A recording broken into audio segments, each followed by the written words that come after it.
Hello everyone, मैं विकास। चलिए आज हिंदी व्याकरण में आपका अगला जो टॉपिक है रस, उसकी शुरुआत करेंगे। ठीक है, चलिए चलते देखते हैं रस। आखिर में रस कहते किसे हैं? ठीक है, चलिए देखते हैं। जैसे किसी कविता, नाटक या कहानी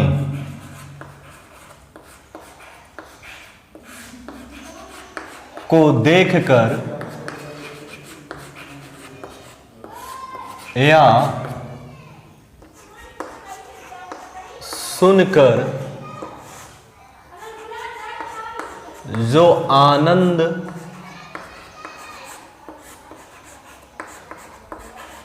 प्राप्त होता है उसे रस कहते हैं। ठीक है, किसी कविता, कहानी या नाटक को देखकर या सुनकर जो आनंद मिलता है उसे क्या कहते हैं? उसे या रस कहते हैं। ठीक है, कोई कहानी, नाटक या कविता को देखकर जो हमें आनंद की प्राप्ति होती है या जो काव्य आनंद की प्राप्ति होती है उसे क्या कहते हैं? रस कहते हैं। ठीक है, क्लियर हुआ? आगे देखते हैं रस के अंग। रस के कितने अंग माने गए हैं? तो रस के 4 अंग होते हैं। स्थायी भाव है, विभाव है, अनुभाव है और आपका संचारी भाव है। यानी टोटल रस के अंग की बात करें तो रस के अंग कितने हैं? 4 अंग होते हैं। ठीक है, सबसे पहले हम बात करेंगे स्थायी भाव। स्थायी भाव किसे कहते हैं? ठीक है, देखते हैं। स्थायी भाव को विकार या मनोविकार कहा जाता है। स्थायी भाव सभी भावों का सरताज ही नहीं, रस या आनंद का मूल है। ठीक है, स्थायी भाव सभी भावों का सरताज ही नहीं, रस या आनंद का मूल है। अगर हम सरल भाषा में समझें और अगर सरल भाषा में याद करने की कोशिश करें तो स्थायी भाव वे भाव हैं जो हमारे अंदर जन्म से ही होते हैं। स्थायी भाव किसे कहते हैं? वे भाव जो हमारे अंदर जन्म से होते हैं उन्हें क्या कहेंगे? स्थायी भाव कहेंगे। जैसे मान लो कोई बच्चा है, छोटा सा बच्चा है, अगर आप उसे हंसाओगे तो जो हंसने का उसके अंदर जो भाव है वो कैसा है? हंसने लगेगा, नहीं जन्म से है। अगर उसे मान लो आपने रुला दिया तो क्या करने लगता है? रोने लगता है। क्यों रोने लगता है? क्योंकि जो रोने का जो स्थायी भाव है उसके अंदर जन्म से ही है। ठीक है, तो स्थायी भाव कैसे होते हैं? जन्म से ही होते हैं, उन्हें क्या कहते हैं? स्थायी भाव। ये आपकी सरल भाषा में। ठीक है, अगला देखते हैं विभाव। विभाव किसे कहते हैं? स्थायी भाव को जागृत करके रस की अवस्था तक पहुंचाने में सहायक तत्व विभाव कहलाता है। ठीक है, या अगर हम सरल भाषा में समझें, स्थायी भाव को जागृत करने वाला तत्व, स्थायी भाव को जागृत करने वाला तत्व आपका क्या कहलाएगा? विभाव। यानी जिसके कारण स्थायी भाव जागृत हो उसे क्या कहेंगे? स्थायी भाव, विभाव कहेंगे। ठीक है, आलम्बन, जिस चीज के कारण स्थायी भाव उत्पन्न हो, यानी जिसके कारण स्थायी भाव जागृत हो जाएं उन्हें क्या कहेंगे? हम आलम्बन कहेंगे। जैसे मान लो आप जंगल में जा रहे हो, जंगल में आपने एक शेर को देखा तो क्या हुआ? आपके अंदर डर का जो स्थायी भाव है वो जागरूक हो गया। ठीक है, किसके कारण जागरूक हुआ? शेर के कारण हुआ। तो शेर के कारण जागरूक हुआ तो शेर यहां क्या है? आपका आलंबन है। यानी जिसके कारण स्थायी भाव जागरूक हुआ है वो क्या कहलाएगा? आपका आलंबन। अगला है उद्दीपन। उद्दीपन क्या होता है? स्थायी भाव को तीव्र करने वाला तत्व। अब स्थायी भाव को तीव्र करने वाला, मान लो डर था और अधिक डर गया। जैसे मान लो आप जैसे शेर को देखा, डर का भाव जागरूक हो गया, फिर से क्या हुआ? उसने मान लो अगर दहाड़ मार दी तो क्या हुआ? आप जो अंदर से और डर था वो और तीव्र हो गया, तो आपका वो क्या कहलाएगा? आपका उद्दीपन कहलाएगा। क्लियर हुआ? ठीक है। आश्रय क्या होता है? जिस व्यक्ति के मन में भाव उत्पन्न हो उन्हें क्या कहेंगे? आश्रय। मान लो मैं डर के वजह से मेरे अंदर जो डर का भाव है वो जागरूक हो गया। तो मैं क्या हूं उस समय, तो मेरे अंदर जो भाव जागरूक हुआ है वो मैं क्या हूं, आश्रय हूं। यानी जिसके अंदर ये भाव जागरूक होता है वो क्या कहलाएगा, आपका आश्रय कहलाएगा। क्लियर हुआ?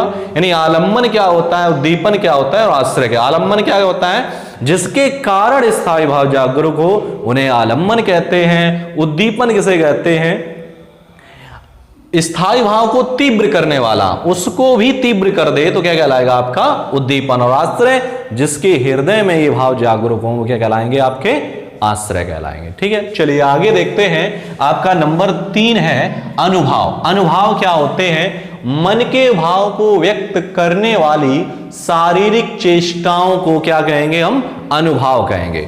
मान लो मेरे अंदर खुशी की भावना जागरूक हुई या भाव जागरूक हुआ, तो मैं उस खुशी के भाव को व्यक्त करने के लिए शरीर के माध्यम से कुछ चेष्टाएं करूंगा, उन्हें कहते हैं अनुभाव। जैसे मान लो आप स्टेडियम क्रिकेट फील्ड में बैठे हुए हैं, आपका जो पसंदीदा खिलाड़ी है चौके छक्के मारा है, तो जो आपके अंदर खुशी का जो भाव जागरूक हुआ तो क्या करेंगे, आप सीटी बजाएंगे। ठीक है, सीटी बजाएंगे तो किसके द्वारा बजाएंगे, चेष्टाओं के द्वारा, यानी शारीरिक चेष्टाओं के द्वारा। ठीक है, अब शारीरिक चेष्टाएं आपकी दो होती हैं, एक कायिक है और दूसरी है सात्विक। कायिक मीन्स यानी काया मीन्स होता है शरीर, यानी जानबूझकर की गई हरकत क्या कहलाएगी, आपकी कायिक कहलाएगी। जैसे आंख मारना, सीटी बजाना। अब आंख मारेंगे तो ये तो जानबूझकर है, या सीटी मारेंगे तो ये भी जानबूझकर है। ठीक है, सात्विक क्या होता है, अपने आप होने वाली हरकत, जैसे कांपना, सांसें तेज हो जाना।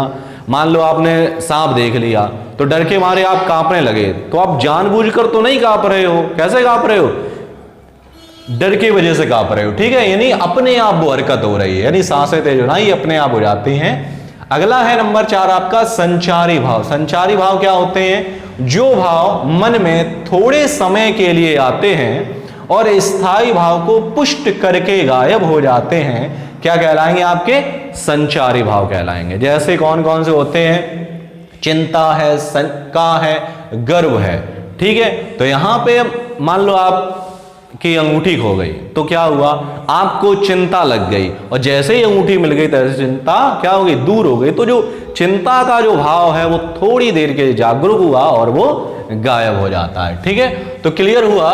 रस किसे कहते हैं, एक बार फिर से रिवीजन करते हैं। रस किसे कहते हैं, किसी कविता, कहानी या नाटक को देखकर या सुनकर मन में जो आनंद की प्राप्ति होती है उन्हें क्या कहते हैं, रस कहते हैं। और उसके कितने अंग हैं, 4 हैं। कौन कौन से हैं, स्थायी भाव, विभाव, अनुभाव और आपका संचारी भाव। ठीक है, क्लियर हुआ। चलिए अब आगे देखते हैं कौन कौन से रस हैं और उनके स्थायी भाव क्या है, देखते हैं। चलिए आगे देखते हैं। आपके एक तरफ लिखे हुए हैं रस और दूसरी तरफ उनके लिखे हुए हैं स्थायी भाव। ठीक है, श्रृंगार। श्रृंगार रस का स्थायी भाव क्या होता है, आपका रति, या फिर इसे हम प्रेम भी कह सकते हैं। ठीक है, अगला है आपका हास्य। इसका स्थायी भाव क्या होता है, हास। करुण का क्या होता है, शोक। वीर का क्या होता है, उत्साह। रौद्र का क्या होता है, क्रोध। भयानक का क्या होता है, भय। विभत्स का क्या हो जाएगा, जिगुप्सा या फिर घृणा, कोई भी हो सकता है इन दोनों में। अद्भुत का क्या हो जाएगा, विस्मय या आश्चर्य भी। ठीक है, शांत का क्या हो जाएगा, निर्वेद। ठीक है, यानी अगर पूछे रस कितने होते हैं तो रस आपके कितने होते हैं, कितने प्रकार के, 9 प्रकार के रस।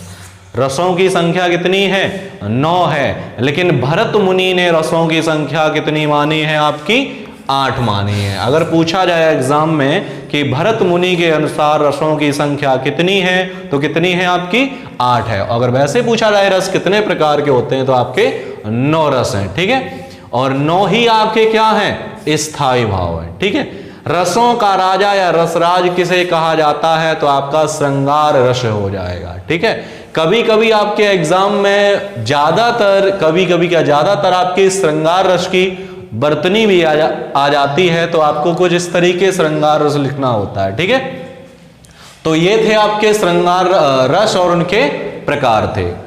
ठीक है, आगे और हम अगले वीडियो में हम जानेंगे इनके, हम डिटेल्स के बारे में जानेंगे कि आखिर श्रृंगार किसे कहते हैं, हास्य किसे कहते हैं, करुण किसे कहते हैं, वीर, और इनके एग्जाम्पल भी हम देखेंगे। ठीक है, तब तक के लिए मिलते हैं हम अगले वीडियो।